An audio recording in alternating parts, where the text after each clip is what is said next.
Okay guys, the first thing I'm going to do is I'm going to remove the top to the brake fluid reservoir, because when we push the pistons on the calipers, you know, we don't want that excess pressure. So remove the top of the brake fluid reservoir.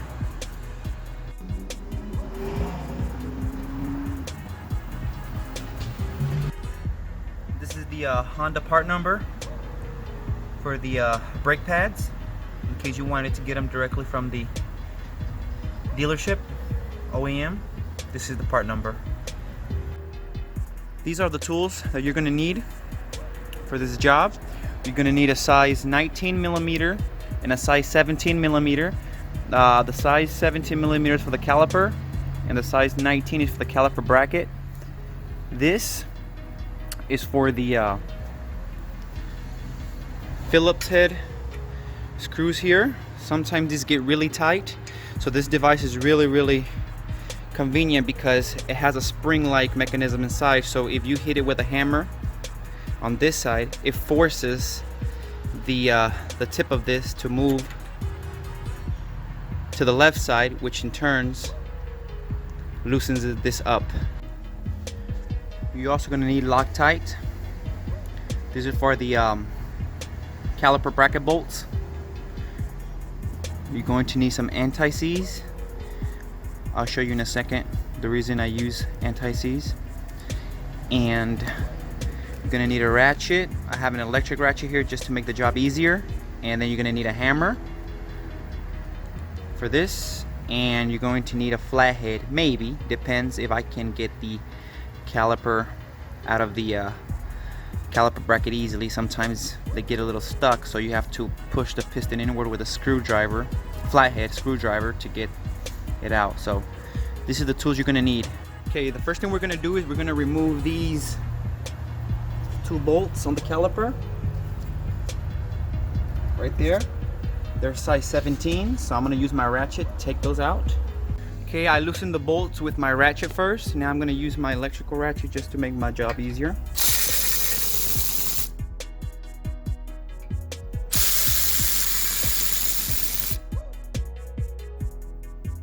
Okay, now that those bolts are removed, this is where I said that sometimes you gotta use a flathead to push the piston inward, because sometimes this gets stuck and it can't come out because the piston is pressurizing the pad. But in this case, it seems like it's pretty smooth on the way out. So just get this and put it out the way. You can put it there for now. And now we're next to the next step. Okay, next we're gonna remove the brake pads. First, remove these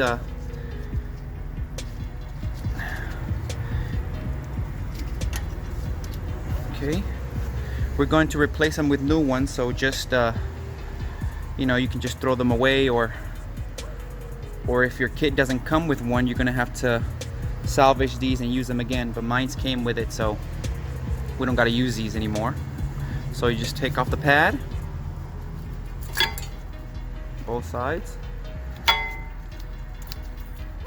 Okay, the next thing I'm gonna do is I'm gonna remove the 19 millimeter bolts, this one and this one. They hold the caliper bracket. I'm going to remove those with a 19 millimeter with my ratchet first, because they're pretty tight, and then I'm going to use my electrical ratchet to take them out.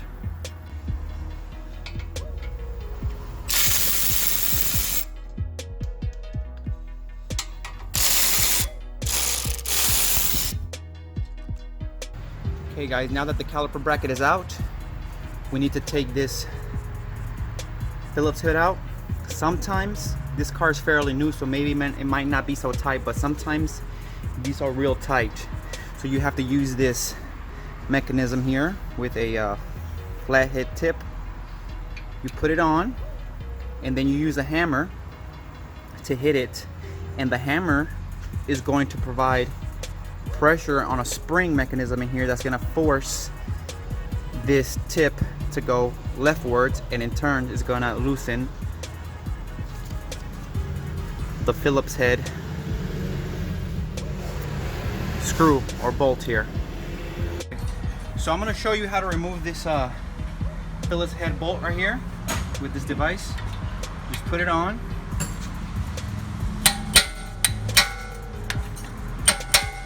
we go. So as you can see, it forced the bolt to loosen. Now we can take it out. All right, so now that we've taken off the Phillips headed bolt here, we're gonna take the rotor off. Okay, we're going to resurface it on my machine. Okay, so let's go do that. Okay, I got the rotor on my resurfacing machine. Remember, you always, anytime you're doing a brake job, you have to either resurface the rotors that are on the vehicle if they're thick enough. So these rotors are still thick enough to cut. If they're too thin, meaning that they've been cut before multiple times, they become too hollow and they're prone to making noise. If I run my thumbs through here, I can feel the warp marks.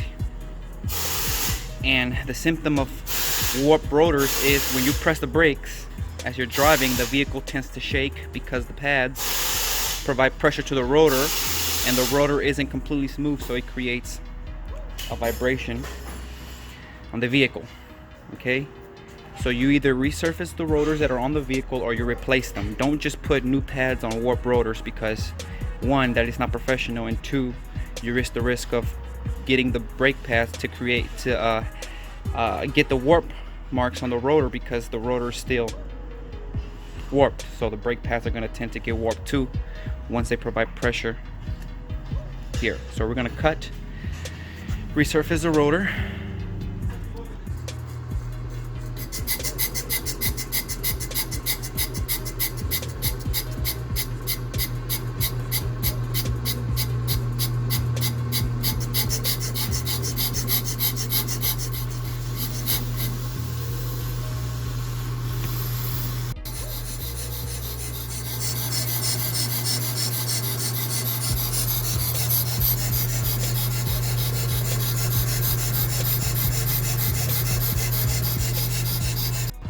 Okay guys, I did my first pass on cutting the rotors, and you can see the warp mark.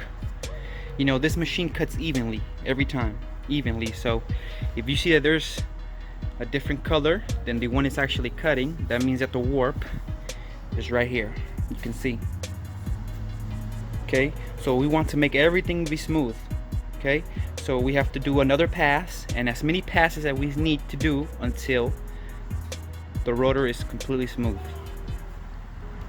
Okay guys, we are done with this rotor. As you can see, nice and even throughout.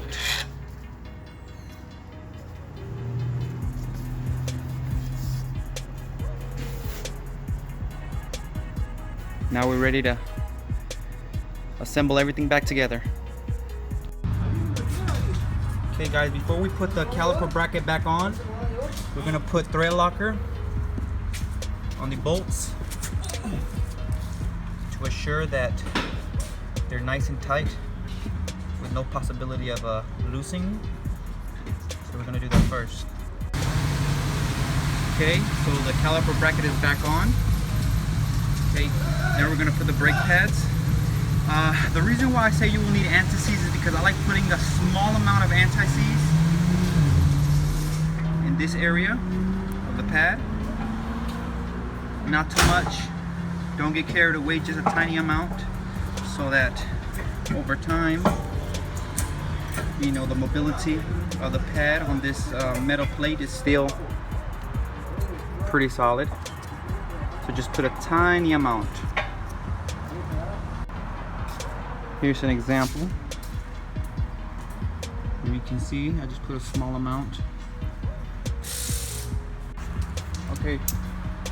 To push the pistons on the caliper inward, what I like to do is I like to use the old brake pad and just place it so that both pistons can go in at the same time equally, and I use some pressure pliers like these, and I put it around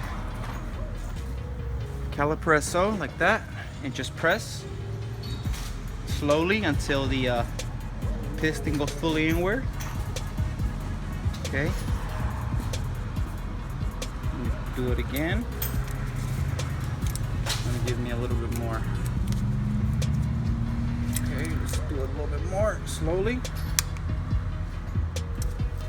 Okay, So as you can see, the caliper is completely inward, and now it'll be able to fit on the new pads. Make sure the pad that doesn't have the wear plate or the wear mark indicator is on this side, and the one that does have the wear mark indicator is on the back side. Okay, these are the pad release clips. Okay, these help the pad release off the rotor whenever you release the brake pedal. As you can see, there's holes on both brake pads, on the top and on the bottom. So what you're going to do is you're going to put these clips on the holes, one end on one side like that, and the other end on this side. Okay, and then you're going to put the other one in the bottom, but you got to make sure you hold them at the same time because they will try to pop off. So you got to hold this one, put the other one, and at the same time put the caliper back in. So let me try to do that for you guys. So you put this one in the bottom. Let's see if I can find this hole. Okay, as you can see, they are on this side and on the bottom. You gotta hold them because they will try to open. Okay, so you gotta make sure you hold them at the same time while putting the caliper like that. Once the caliper goes inside, they will stay in place. Okay, here we go. So now make sure you hold the caliper while you put those screws in, because sometimes the caliper likes to come out, but in this case, okay, now we're gonna put our bolts in. Okay, and then we should be good to go. Okay guys, once you have your wheels back on, tightened, you tighten your brake fluid reservoir cap. This final step is very, very important. You cannot just turn the vehicle on after doing the brake job. What you gotta do is you gotta press on the brake pedal slowly with pauses so that the fluid can start traveling to the pistons, and the pistons on the caliper can expand just enough to touch the brake pad. Okay, so just press it with your feet. It's gonna go all the way to the floor on the first try. Release. Do it again. And every time you do it, you're gonna start feeling the pedal pressurize itself. Okay. Once you do it about 3 or 4 times, the pedal is gonna pressurize itself, and then you can turn the vehicle on. Okay. So thank you so much. I hope you enjoyed this video, and please subscribe to my channel.